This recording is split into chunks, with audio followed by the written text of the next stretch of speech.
Hi, welcome to our DGR physics classes. Today discuss about the topic Carnot engine. Okay Carnot engine అనే question ఏ విధంగా అడుగుతాడు 8 marks ఒకసారి check చేసుకోండి. Describe the working of Carnot engine, obtain an expression for its efficiency.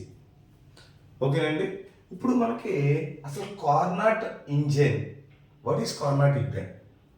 Carnot engine is the theoretical thermodynamic cyclic process, okay, by Nicolas Carnot in 1824. Nicolas Carnot అనే ఒక scientist Carnot engine అనేది ఒక theoretical thermodynamic cyclic process అని 1825లో చెప్పడం జరిగింది.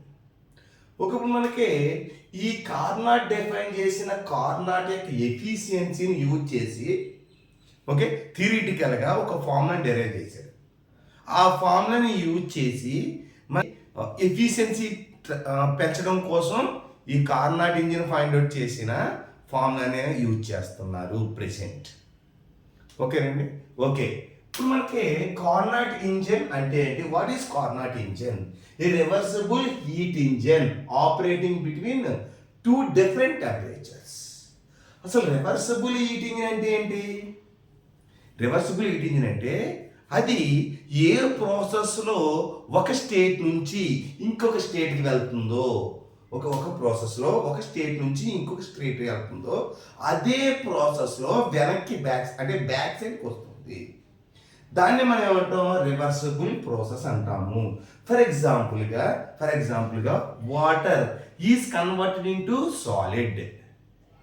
మన solid is converted into water. ఒక process నుంచి ఇంకొక ప్రాసెస్కి, ఒక స్టేట్ నుంచి ఇంకొక స్టేట్కి, ఆ స్టేట్ నుంచి మళ్ళీ వేరే అదే స్టేట్కి మళ్ళీ రీచ్ అవుతుంది. That is called reversible process.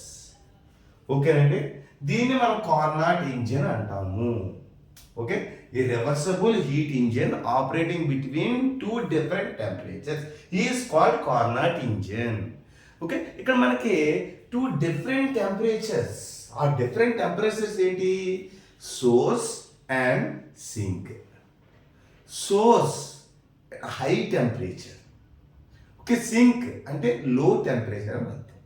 ఒక ఆ టూ డిఫరెంట్ హై టెంపరేచర్ దగ్గర, లో టెంపరేచర్ దగ్గర, ఆ టూ డిఫరెన్స్ దగ్గర జరిగే ఈ రివర్సిబుల్ హీట్ ఇంజన్నే మనం కార్నాట్ సైకిల్ అంటాం.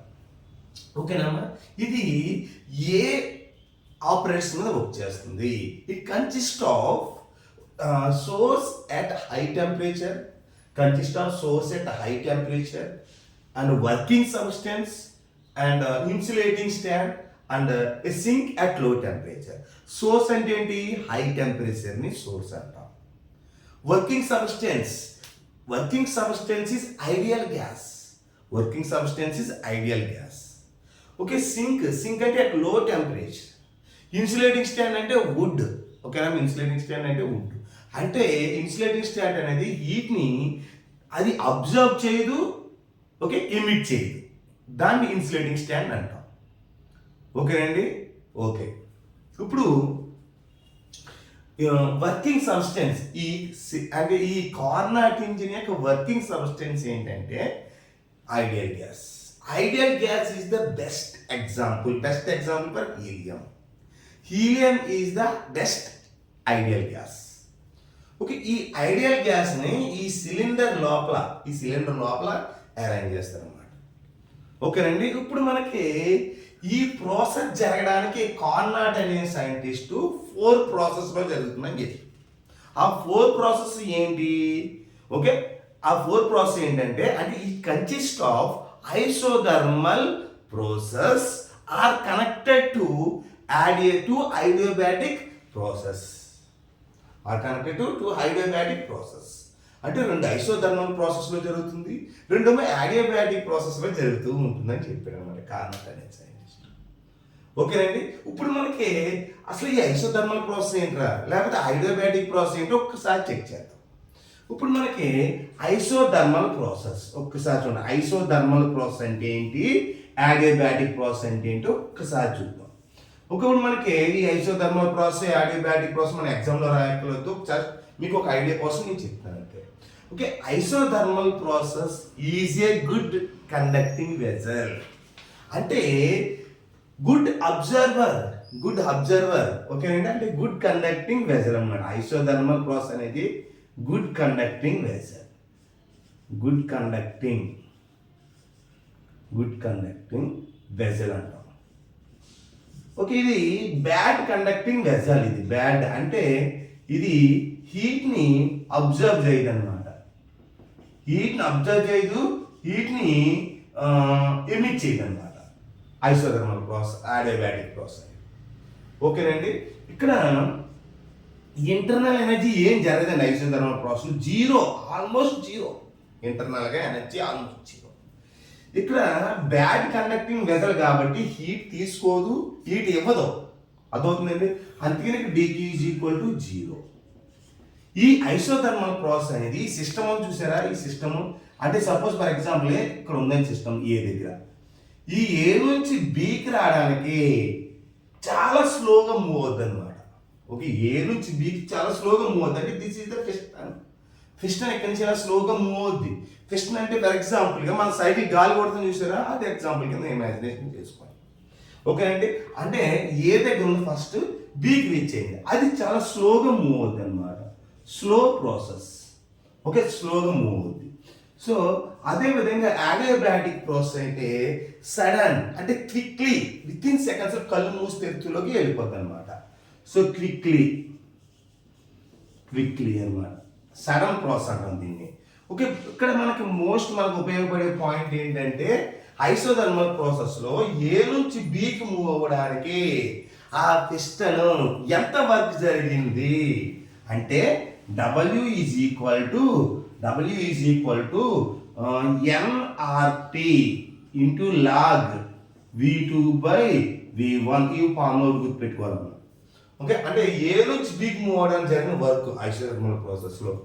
ఓకే అంటే అదేవిధంగా అడియాబాటిక్ ప్రాసెస్లో ఏ నుంచి బీకి అంటే సడన్గా మూవ్ అవుతున్నప్పుడు జరిగిన వర్క్ ఎంత అంటే nR by gamma minus 1 into T1 minus T2. ఇక్కడ N అంటే నెంబర్ ఆఫ్ మోల్స్ అని అర్థం, R అంటే ఏంటి యూనివర్సల్ గ్యాస్ కాన్స్టెంట్ అని అర్థం, ఇక T అంటే ఏంటి టెంపరేచర్, ఎంత టెంపరేచర్ ఉంది అని అర్థం. లాగ్ V2 బై V1 అంటే ఇనిషియల్ వాల్యూమ్, V2 అంటే final volume. Okay, next N అంటే నెంబర్ ఆఫ్ మోల్స్, R అంటే యూనివర్సల్ గ్యాస్ కాన్స్టెంట్, గామా అంటే రేషియో ఆఫ్ కోఎఫిషియెంట్స్ అంటాం. ఓకేనండి, ఇది మనకి ప్రస్తుతం ఫార్ములా గుర్తు పెట్టుకుని చాలు, తర్వాత ఏంటని చూద్దాం. ఓకే, T1 మైనస్ T2, లో టెంపరేచర్ హై టెంపరేచర్. అంటే ఇక్కడ T1 అంటే హై టెంపరేచర్ అర్థం, T2 అంటే లో టెంపరేచర్ అని అర్థం. ఓకే, ఐసోథర్మల్ ప్రాసెస్ అడియాబాటిక్ ప్రాసెస్కి ఈ ఫార్ములాస్ ఒక్కసారి మైండ్లో అలా పెట్టుకోండి. ఓకేనండి, దీన్ని బేస్ చేసుకుని మనం దీని వర్కింగ్ ఏ విధంగా జరుగుతుంది ఏంటనేది చూద్దాం. ఓకేనండి, ఒకసారి దీని వర్కింగ్ ఎలా ఉంటుందో చూద్దాం. ఫస్ట్ దీనికి కావాల్సిన ఎక్విప్మెంట్ ఒకసారి చెప్పుకుందాం. వర్కింగ్ సబ్స్టెన్స్ అంటే ఐడియల్ గ్యాస్. ఓకేనమ్మా, ఇక్కడ రాద్దాం ఒకసారి. వర్కింగ్ సబ్స్టెన్స్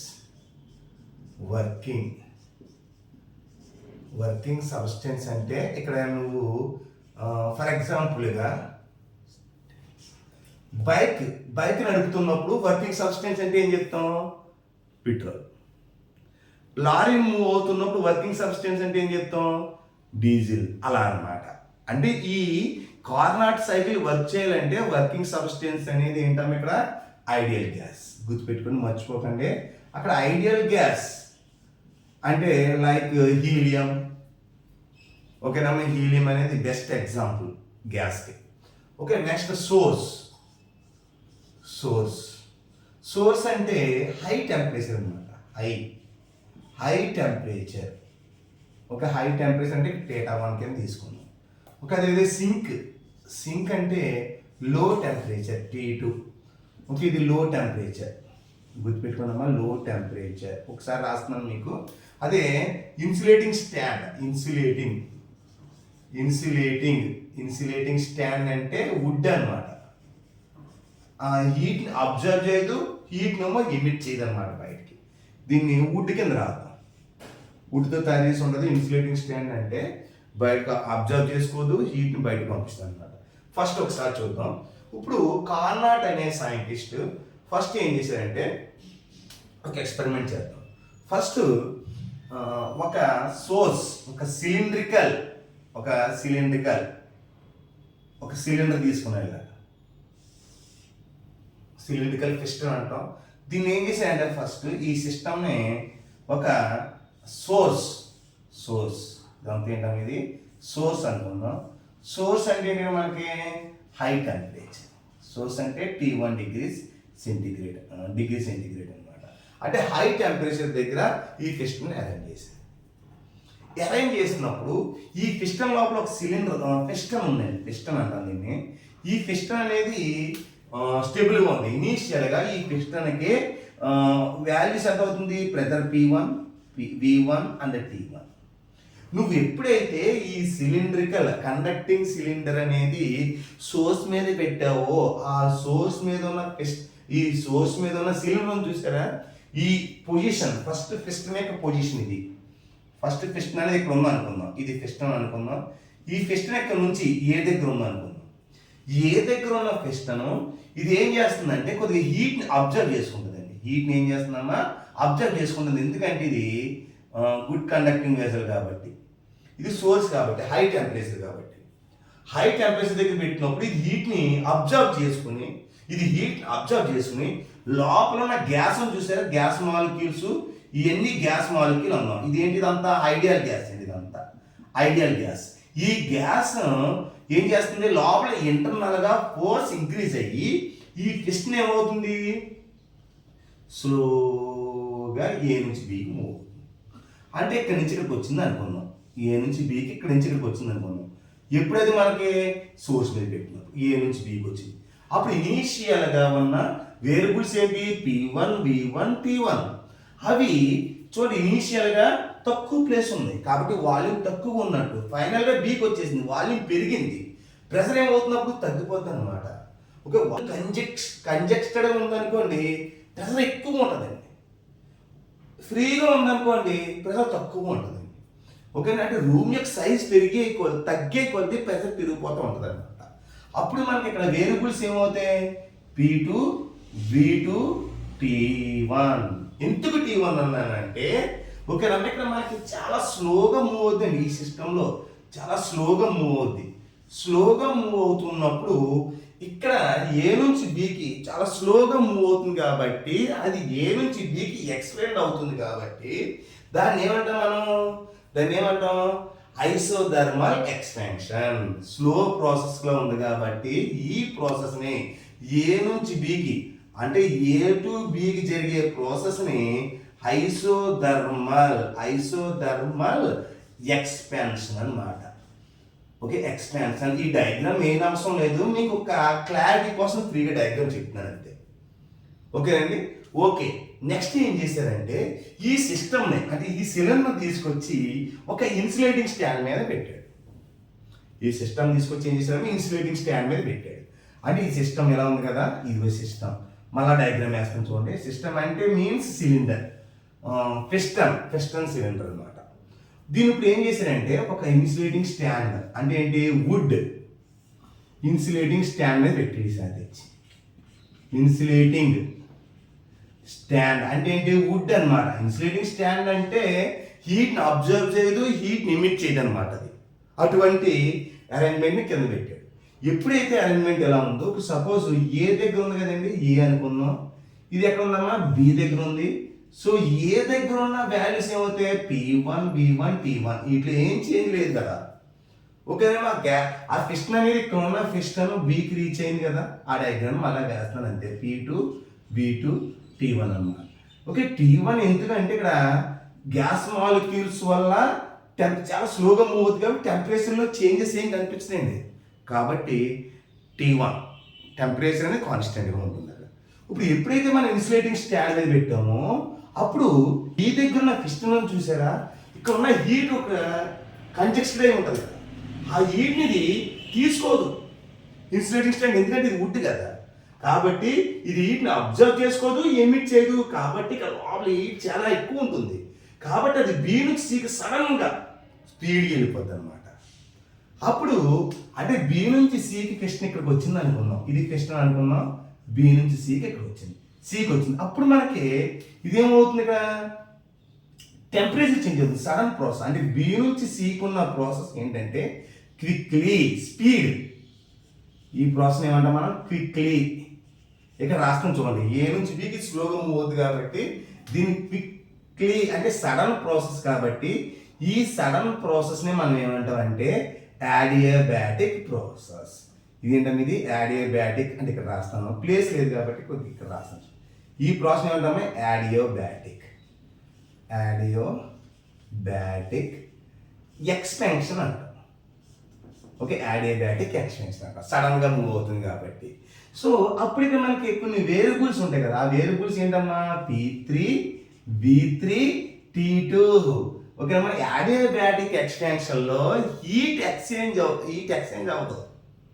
అర్థమవుతుందండి? అంటే హీట్ కాన్స్టెంట్గానే ఉంటుంది కాబట్టి ఇక్కడ మనకి టెంపరేచర్లో చేంజెస్ వస్తాయి అన్నమాట. ఇక్కడ అంటే వాల్యూమ్ పెరుగుతుంది, ప్రెషర్ కూడా తగ్గుతూ ఉంటుంది, ఇన్వర్స్లీ ప్రపోర్షనల్ కదండి ఇది. సో స్లోగా సడన్గా మూవ్ అవుతుంది కాబట్టి హీట్లో పెద్ద డిఫరెన్స్ ఏమనిపించదు. అంటే ఇక్కడ టెంపరేచర్ మాత్రమే చేంజ్ అవుతుంది ఇక్కడ. అదే విధంగా సి దగ్గర ఉంది కాబట్టి దీన్ని యాడియాబాటిక్ ఎక్స్పెన్షన్ అంటాం. మరలా ఏం చేశాడు? ఈ అరేంజ్మెంట్స్ మళ్ళీ తీసుకొచ్చి సింక్ మీద పెట్టాడు. ఇప్పుడు సోర్స్ మీద పెట్టాం కదా, ఈసారి సింక్స్ మీద పెట్టండి. ఇది ఫస్ట్ అరేంజ్మెంట్ అండి, ఇది సెకండ్ అరేంజ్మెంట్ అండి, థర్డ్ అరేంజ్మెంట్ ఏంటి? ఇదే సిస్టమ్ తీసుకొచ్చి ఒకసారి చూడండి క్లియర్ చేద్దాం. ఇదే సిస్టమ్ తీసుకొచ్చి, ఇదిగో సిస్టమ్ని, ఈ సిస్టమ్ తీసుకొచ్చి ఏం చేసాం? ఇక్కడ ఏం చేసాం అంటే సింక్ అంటే ఐస్ ముక్కలు పెట్టాడు. ఈసారి ఐస్ ముక్కలు. సింక్ అంటే కూలింగ్ ఏరియా అనమాట. ఓకే, సింక్ అంటే లో టెంపరేచర్. దీన్ని మనం T2 degrees అనుకుందాం, T2 degrees సెంటిగ్రేడ్. ఇది లో అనమాట, లో టెంపరేచర్ అనమాట. ఫస్ట్ ఎక్కడ ఉంది? ఏ దగ్గర ఉంది, తర్వాత ఎక్కడ ఉంది? బి దగ్గర ఉంది, తర్వాత ఎక్కడ ఉంది? సి దగ్గర ఉంది. ఓకే, ఏ నుంచి బికి, బి నుంచి సికి. ఏ నుంచి బికి సోర్స్ మీద పెట్టినప్పుడు, బి నుంచి సికి ఇన్సులేటింగ్ స్టాండ్ మీద పెట్టినప్పుడు. ఓకే, నెక్స్ట్ సింక్ మీద పెట్టినప్పుడు ఇక్కడ హీట్ జనరేట్ అయి ఉంటుంది కదండి. ఈ సిస్టమ్కి హీట్ జనరేట్ అవుతున్నప్పుడు హీట్ అంటే ఎక్కడి నుంచి ఎక్కడ ఫ్లో అవుతుంది? Hire temperature to lower temperature. Water height నుంచి ఎలా కిందకు జారుతుందో హీట్ కూడా ఎక్కువ హీట్ ఉన్న టెంపరేచర్ నుంచి తక్కువ హీట్ ఉన్న టెంపరేచర్కి ఫ్లో అవుతుంది. అదేవిధంగా ఈ సిలిండర్ లోపల టెంపరేచర్ ఎక్కువగా ఉంటుంది కాబట్టి ఇక్కడ తక్కువ టెంపరేచర్ ఉంటుంది కాబట్టి ఇక్కడ ఫోర్స్ కిందకు నొక్కుతుందండి. పిస్టన్ కింద సడన్ మనం నొక్కుతుంది అనమాట. సో మనకి ఇక్కడ హీట్ ఫోర్స్ అనేది ఈ డైరెక్షన్ ఉంటుంది, ఇది హీట్ని ఇలా ఉంటుంది అనమాట. అంటే ఫోర్స్ అనేది పైకి ఉంటుంది. ఇక్కడ కూడా సేమ్ ప్రాసెస్. ఇక్కడ సడన్గా పిస్టన్ ఏం చేస్తుంది? డౌన్కి పుషప్ చేస్తుంది అనమాట. డౌన్ పుషప్ చేస్తుంది ఈ పిస్టన్ని. ఓకే, అప్పుడు మనకి సి నుంచి డీకి ఇలా స్లోగా మూవ్ అవుద్ది. అండి సి నుంచి డీకి. సి నుంచి డీకి అంటే ఈ సి నుంచి డీ కొని చూసారా? ఇది స్లో ప్రాసెస్ కాబట్టి ఈ స్లో ప్రాసెస్ ఏంటి? కంప్రెస్ అవుతుందండి, నొక్కుతుంది కాబట్టి దీన్ని ఐసోథర్మల్ కంప్రెషన్ అంటాం. కంప్రెస్ చేస్తుంది కాబట్టి ఐసోథర్మల్ కంప్రెషన్ అంటాం, స్లోగా మూవ్ అవుతుంది కాబట్టి. తర్వాత మళ్ళీ ఇదే సిస్టమ్ తీసుకొచ్చి ఏం చేశాడు? మళ్ళీ ఇదే సిస్టమ్ తీసుకొచ్చి ఏం చేశాడంటే ఇన్సులేటింగ్ స్టాండ్ మీద పెట్టాడు. ఇన్సులేటింగ్ స్టాండ్ మీద పెట్టాడు.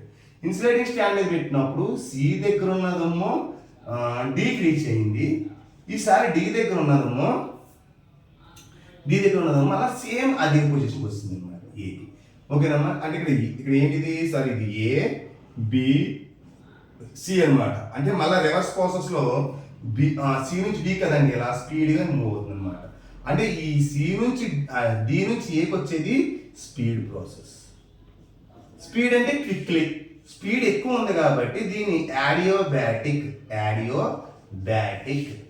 కంప్రెషన్ అంటాం. అంటే ఈ 4 ప్రాసెస్లో జరుగుతుందని కార్నాట్ క్లియర్గా ఎక్స్ప్లెయిన్ చేశారు. మనం ఎగ్జామ్లో ఈ డయాగ్రామ్స్ ఏమీ అవసరం లేదండి, ఏమీ.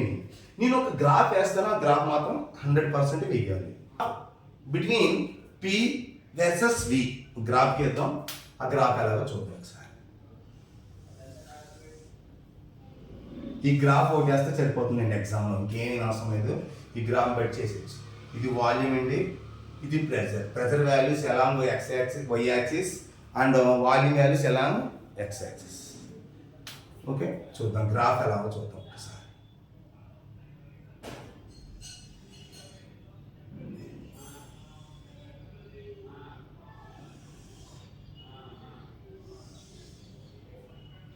ఇదేంటి గ్రాఫ్ ఒక్కసారి చూడండి. ఓకే, జాకెట్ డయాగ్రామ్స్ మాత్రం అయిపోతే ఇంకో షార్ట్ కట్ చెప్తానండి లాస్ట్లో, అది చూసుకోండి ఒకసారి.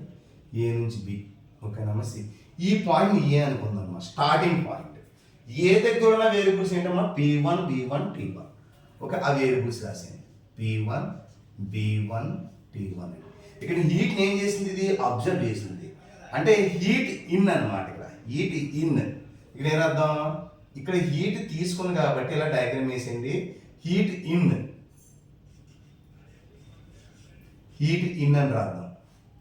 ఓకే, కాబట్టి ఇక్కడ జరిగిన వర్క్ ఎంత అంటే W1 అని చెప్తాం. ఓకేనా, తర్వాత చెప్తాను. హీట్ ఇన్ కాబట్టి heat supply to the system. అప్పుడు బి వర్క్ రీచ్ అయింది అనమాట. ఆ బి దగ్గర ఉన్న వేరియబుల్స్ ఏంటి, P2 V2 T1, P2 V2 T1 అనే టెంపరేచర్ కాన్స్టెంట్గా ఉంటుందండి, వేరియబుల్స్ మాత్రమే చేంజ్ అవుతాయి. నెక్స్ట్ ఇది తీసుకొచ్చి ఇన్సులేటింగ్ స్టాండ్ మీద పెట్టినప్పుడు బి నుంచి సికి సడన్గా మూవ్ అయిపోతుంది అనమాట. సడన్గా మూవ్ అయిపోతుంది కాబట్టి సి దగ్గర ఉన్న వేరియబుల్స్ ఏంటమ్మా P3 V3 T2, temperature change అవుతుంది. సో మనకి ఈ ప్రాసెస్ ఏమంటాం మనం, ఐసోథర్మల్ ఎక్స్పాన్షన్ అంటాం. ఐ అని రాస్తాం, ఐసోథర్మల్ ఎక్స్పాన్షన్. ఏ నుంచి బికి ఐసోథర్మల్ ఎక్స్పాన్షన్, బి నుంచి సికి ఏ ప్రాసెస్, ఇది అడియాబాటిక్ ఎక్స్పాన్షన్ అనమాట. ఇది స్లో ప్రాసెస్, ఇది సడన్ ప్రాసెస్. రాసి చూసుకో. నెక్స్ట్ సింక్, థర్డ్ కండిషన్ ఏంటి, సింక్ దగ్గర పెట్టింది తీసుకొచ్చి. సింక్ దగ్గర పెట్టినప్పుడు మళ్ళీ స్లోగా ఎక్కడికి రీచ్ అయింది, ఇది డీకి రీచ్ అయింది. ఓకే, మళ్ళీ బి నుంచి సికి వెళ్ళింది కదా, మళ్ళీ సి నుంచి డీకి రీచ్ అయింది అనమాట. సో సి డీని రీచ్ అవుతున్నప్పుడు ఇది హీట్ని ఏం చేస్తుంది, అబ్జర్వ్ చేసుకుంటుంది. ఇక్కడ హీట్ని అబ్జర్వ్ చేసుకుంటుంది కాబట్టి హీట్ని డైరెక్షన్ ఎలాగేయండి, ఇది హీట్ ఏమన్నా మనం హీట్, ఇది హీట్ తీసుకుంటుంది, ఇది హీట్ అవుట్ అంటే బయటకు పంపేస్తుంది, హీట్ అవుట్. కాబట్టి ఈ ప్రాసెస్ ఏమంటాం మనం, ఐసోథర్మల్ కంప్రెషన్. కంప్రెస్ అవుతుంది సిలిండర్.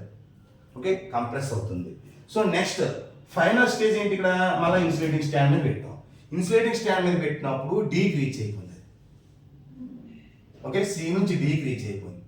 సి నుంచి డీకి రీచ్ అవుతున్నప్పుడు ఇక్కడ సి నుంచి డీకి వచ్చింది, డి నుంచి ఏకి వచ్చింది. అంటే సి నుంచి డీకి రీచ్ అవుతున్నప్పుడు ఇక్కడ వేరియబుల్స్ ఏలేదండి, P4 V4 T2, టెంపరేచర్లో మార్పు ఉండదు. ఓకేనమ్మా, అది రాసుకున్నామా, అక్కడ పాయింట్ మీకు రాయలేదు అక్కడ. ఓకే, ఇక్కడ ఉన్న వేరియబుల్స్ ఇక్కడ ఉంటాయి అన్నమాట. సి నుంచి డీకి వస్తుంది,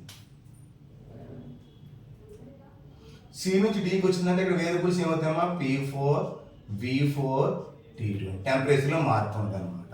ఐసోథర్మల్ ప్రాసెస్ అయితే టెంపరేచర్ కాన్స్టెంట్గా ఉంటుందండి. అడియాబాటిక్ ప్రాసెస్ అంటే టెంపరేచర్ చేంజ్ అవుతుంది, అది ఒకసారి చూసుకోండి. ఓకేనండి. ఓకే, అప్పుడు మనకి ఇది అబ్జర్వ్ చేసుకుంటుంది కాబట్టి ఇదేంటిది మనకి అడియాబాటిక్ కంప్రెషన్. అంటే ఈ 4 డయాగ్రామ్స్ ఒక్కసారి మీకు ఐడియా కోసం వేసాను, ఎలాగే ఏంటని ఎక్స్ప్లెయిన్ చేశాను. ఒకసారి అంటే సిలిండర్ అనేది ఏ నుంచి బికి స్లోగా మూవ్ అవుతుంది, అది ఐసోథర్మల్ ఎక్స్పాన్షన్. బి నుంచి సికి సడన్గా మూవ్ అవుతుంది, దాన్ని అడియాబాటిక్ ఎక్స్పాన్షన్ అంటాం. మళ్ళీ సి నుంచి డికి స్పీడ్గా స్లోగా మూవ్ అవుతుంది, దాన్ని అడియాబాటిక్ ఐసోథర్మల్ కంప్రెషన్ అంటాం. మళ్ళీ డి నుంచి ఏకి అడియాబాటిక్ కంప్రెషన్ అంటాం. అంటే complete one cycle, that is called reversible heat engine. ఓకేనండి. ఒక్కసారి ఈ డయాగ్రామ్ ఏంటి, దాని యొక్క ఎఫిషియన్సీ ఎంత అనేది క్యాల్కులేట్ చేద్దాం. ఐసోథర్మల్ ఎక్స్పాన్షన్ ఎక్కడి నుంచి ఫ్రమ్ ఏ టు బి అనమాట. వర్క్ డన్ ఎంత, వర్క్ డన్ W1 అన్నాం. వర్క్ డన్ ఎంత, ఐసోథర్మల్ ఎక్స్పాన్షన్ ఏ నుంచి బికి మూవ్ అవడానికి ఎంత వర్క్ జరిగింది అంటే మీకు ఏం చెప్పిన ఇక్కడ టెంపరేచర్ కాన్స్టెంట్గా ఉన్నప్పుడు ఇంటర్నల్ ఎనర్జీ 0 అవుతుంది కాబట్టి ఓకేనమ్మా. From first law of thermodynamics DQ is equal ఏమవుతుందమ్మా డియు ప్లస్ డిడబ్ల్యూ. సో ఇక్కడ మనకి ఇంటర్నల్ ఎనర్జీ 0 అవుతుంది కాబట్టి DQ is equal to DW. ఎప్పుడది టెంపరేచర్ అనేది కాన్స్టెంట్గా ఉన్నప్పుడు. కాబట్టి ఇక్కడ హీట్ అనేది వర్క్ డన్కి ఈక్వల్గా ఉంటుంది అనమాట. హీట్ అనేది వర్క్ డన్ ఈక్వల్ ఉంటుంది. అంటే ఇక్కడ జరిగిన work done is equal to ఎంత అవుతుంది, హీట్ ఎంత ఇచ్చావు నువ్వు Q1 హీట్ ఇచ్చావు. Q1 is equal to work done ఎంత జరిగిందంటే ఏం చెప్తావు nRT1, టెంపరేచర్ 1 ఉంది కాబట్టి nRT1 లాగ్ ఎంతమ్మా V2/V1. V1 నుంచి V2 చేంజ్ అయింది కాబట్టి ఓకేనమ్మా. ఇది ఐసోథర్మల్ ఎక్స్పాన్షన్లో ఎంత వర్క్ జరిగింది. Next step next adiabatic expansion. ఇది ఎక్స్పాండ్ అవుతుంది కాబట్టి ఎక్స్పాన్షన్ గురించి చెప్తున్నామా. ఎక్కడి నుంచి ఆడికి ఫ్రమ్ బి టు సి ఇలా రాస్తే సరిపోతున్నాం ఎగ్జామ్లో. అంటే ఇప్పుడు ఎంత వర్క్ జరిగిందంటే స్పీడ్గా మూవ్ అయిపోద్ది కదా. స్పీడ్గా మూవ్ అవుతున్నప్పుడు జరిగిన వర్క్ ఎంత అంటే W2 ఎంత అంటే ఏం చెప్తే ఇక్కడ మనకి NR by gamma minus 1 into T1 minus T2. T1 అంటే సోర్స్ దగ్గర ఉన్న టెంపరేచర్, T2 అంటే ఏంటి ఇక్కడ సింక్ దగ్గర ఉన్న టెంపరేచర్ అనమాట. అంటే హై టెంపరేచర్ లో టెంపరేచర్ అనమాట. ఓకేనమ్మా. యాడియాబ్యాటిక్ ఎక్స్పాన్షన్ అంటాం. యాడియాబ్యాటిక్ ఎక్స్పాన్షన్లో జరిగిన వర్క్ అండి. నెక్స్ట్ స్టెప్ ఏంటి, isothermal. Okay, isothermal compression. Isothermal compression ఎక్కడి నుంచి ఆడికి సి నుంచి డికి, సి టు డి అనమాట. సి నుంచి డికి మూవ్ అవ్వడానికి ఎంత వర్క్ జరిగింది అంటే చూడండి, ఇక్కడ నుంచి గ్రాఫ్ ఈ డైరెక్షన్లో ఉంది, దానికి రివర్స్ చూడండి, ఇక్కడ రివర్స్ ఉంది. అంటే హీట్ ఏం చేస్తుంది, హీట్ అవుట్ అండి, ఇక్కడ పెట్టిన ఇన్సులేటింగ్ స్టాండ్ బయటకు పంపించేస్తుంది. కాబట్టి ఇక్కడ జరిగిన వర్క్ టెంపరేచర్లో మార్పు ఏముంది, ఇక్కడ టెంపరేచర్లో మార్పు ఉంది సి నుంచి డికి. కాబట్టి ఏమవుతుంది, డికి ఈజ్ ఈక్వల్ టు DW. ఓకేనండి. అప్పుడు మనం ఎలా రాద్దాం చూడండి ఇక్కడ. సో ఇక్కడ మనకి ఎంత వర్క్ జరిగిందంటే W2 is equal to Q2 అని రాద్దాం. సరిపోయింది కదా. సేమ్ ఫార్ములా NRT2 అని రాద్దాం. NRT2 okay, log NRT2 log. అప్పుడు ఎంత వస్తుంది చూడండి ఇక్కడ, V2/V1 ఉంది కాబట్టి మనం V4/V3 రాయాలనుకుంటాం. అలా రాయకూడదు. ఎందుకంటే ఇక్కడ సి దగ్గర వాల్యూమ్ తక్కువగా ఉంటుంది, ఎక్కువగా తక్కువ ఉంటుంది. 4కి వచ్చేసరికి తగ్గిపోతుంది వాల్యూమ్. అంటే V3 దగ్గర వాల్యూమ్ ఎక్కువగా ఉంటుంది, V4 దగ్గర వాల్యూమ్ తక్కువగా ఉంటుంది. కాబట్టి మనకు వాల్యూమ్ ఎక్కడ ఎక్కువ ఉందంటే V3 దగ్గర ఎక్కువ ఉంది, V4 దగ్గర తక్కువ ఉంటుంది. కాబట్టి ఓకే, అప్పుడు మనం V3/V4 రాయాలి. మనం V4/V1 V2 అని రాస్తాం చాలా మంది, అది రాంగ్. కాబట్టి మనం ఏం రాద్దాం, V3/V4. ఓకేనండి. ఓకే, ఇది రివర్స్ ప్రాసెస్లో ఉంది కాబట్టి నెగిటివ్ సైన్ ఇండికేట్ చేయాలి. ఓకేనండి. నెక్స్ట్ ఏంటంటే ఫైనల్ స్టేజ్ ఏంటి, యాడియోబ్యాటిక్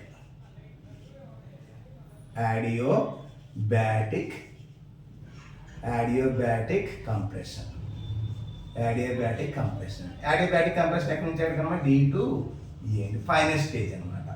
అప్పుడు జరిగిన వర్క్ ఎంత అండి, ఇక్కడ W1 W2 ఇక్కడ W3 అనుకుంటాం. Okay, W4 ఫైనల్దే. అప్పుడు ఎంత వస్తుంది చెప్పండి అమ్మ. W4 అంటే ఇక్కడ నుంచి యాడియాబ్యాటిక్ కంప్రెస్ అవుతున్నప్పుడు జరిగిన వర్క్ ఇదే కదండి.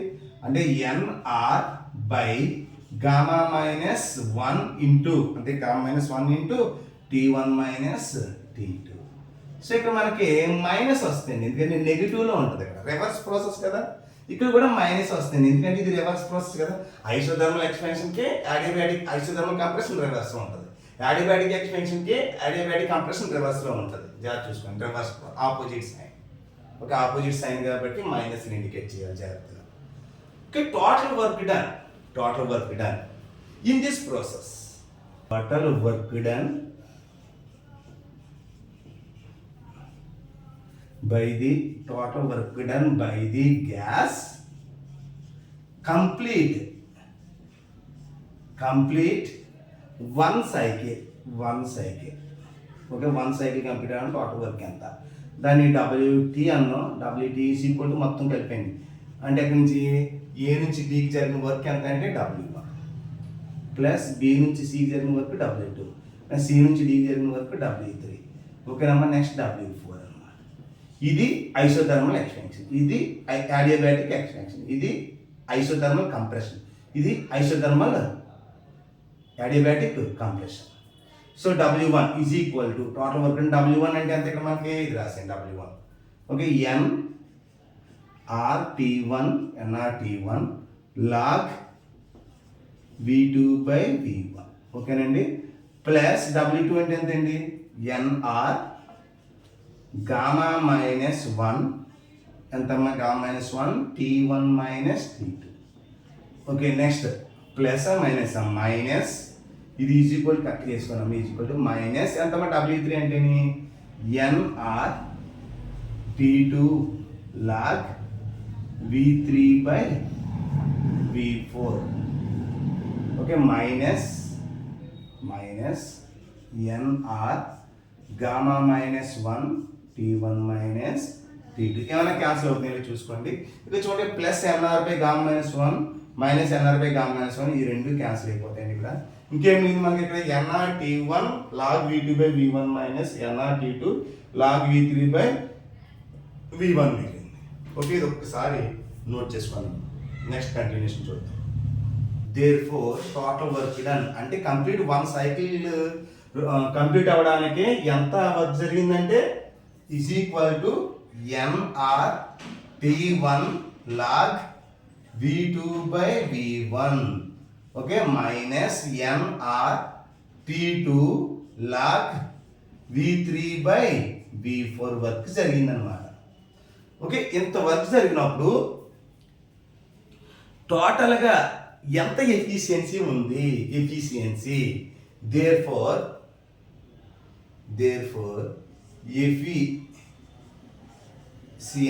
efficiency eta is equal to efficiency is equal to work done by the system, total work done by the system by heat అంటే heat in ఎంత హీట్ తీసుకుంది? Work done by heat. Okay, in దీని ఏమర్థం అంటే Q1 అని రాసేద్దాం. ఇంకా Q1 అని రాసేద్దాం. ఇప్పుడు నీకు ఎఫిషియన్సీ ఈజ్ ఈక్వల్ ఎంతమ్మా? Work done by heat in. Efficiency of Carnot engine form ఏంటమ్మా? Work done by heat in ఎంత హీట్ తీసుకుంటుంది? Work done is efficiency is equal to work done అంటే ఎంత వచ్చింది మనకి? NR T1 ఓకే అండి log V2 by V1 minus NR T2 log okay V3 by V4. W1 అంటే ఎంతమ్మా? స్టార్టింగ్లో జరిగిన వర్క్ అండి అంటే Q1. ఒక పేరు రాస్తే మనకి NR T1 log okay V2 by V1. దేనికా సెపరేట్గా రాసుకున్నాం అనుకోండి దీన్ని. ఓకే, ఇది బై ఇది రాసుకున్నాం అనుకోండి. NR T1 log V2 by V1 by NR T1 log V2 by V1 minus NR T2 log V3 by V4 by NR T1 log V2 by V1. Okay, ఈ రెండు క్యాన్సిల్ అయిపోయి మనకి ఏం మిగులుతుందమ్మా? 1 మిగులుతుంది. అంటే 1 minus NR T2 log V3 by V4 by NR T1 log V2 by V1. Okay, NR T1 by V2 అంటే okay the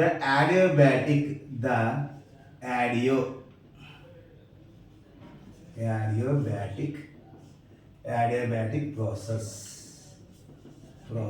we get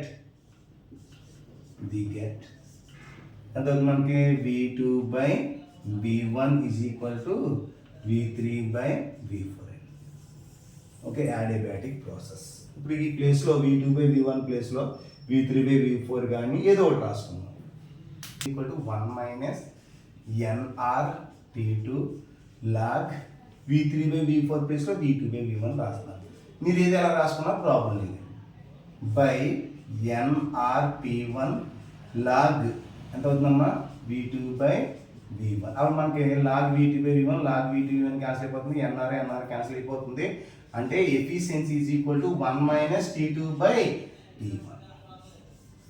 ఓకేనమ్మా, 1 minus T2 by T1. This is the efficiency of Carnot engine. Okay, ఇక్కడ వరకు రాస్తే సరిపోతుంది. Okay అండి, ఈ video ఎండింగ్లో లాస్ట్లో దీనికి ఆన్సర్ ఏ విధంగా రాయాలి ఏంటనేది లాస్ట్లో డిస్ప్లే చేస్తానండి. ఒకసారి చెక్ చేసుకోండి ఈ వీడియో ఎండింగ్లో. Okay, thank you.